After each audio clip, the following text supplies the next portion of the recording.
నమస్కారం. పుస్తకం వనితా విత్తం శ్లోకం మీలో చాలా మందికి తెలిసే ఉంటుంది. తెలియని వాళ్ళ కోసం ఒకసారి గుర్తు చేద్దాం.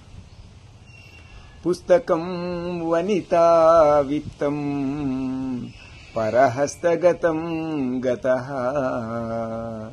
అథవా పునరాయాతి జీర్ణం భ్రష్టా చ ఖండితః.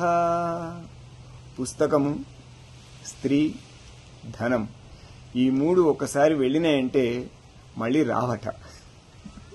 ఒకవేళ వస్తే వస్తాయి.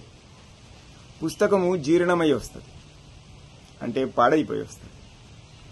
వనిత భ్రష్టమై వస్తుంది. మరి ధనం కొంచెం కొంచెం వస్తుందట.